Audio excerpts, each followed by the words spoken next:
Hey guys, in this video I'm going to show you how you can easily create a mirror shack effect in CapCut apps.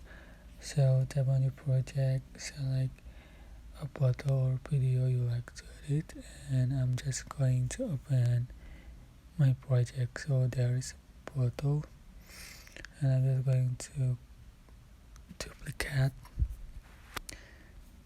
select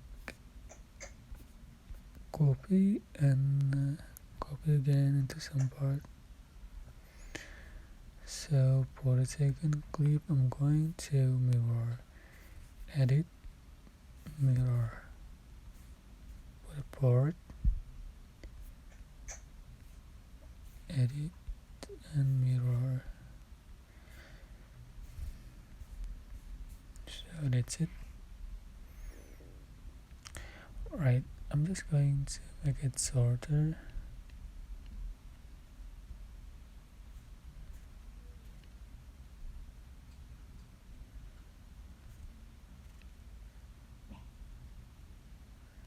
It says 0.9 second.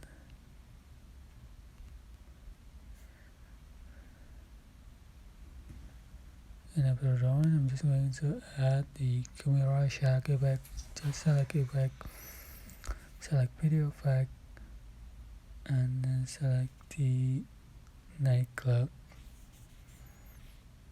Just scroll down until you find camera shack. Here,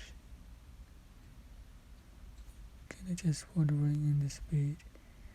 Click check mark, and this is the final effect you have on your video. I hope this tutorial was helpful for you guys. Don't forget to like, comment, share, and also subscribe. If you have any question, please leave in the comment section and below. Thank you so much for watching.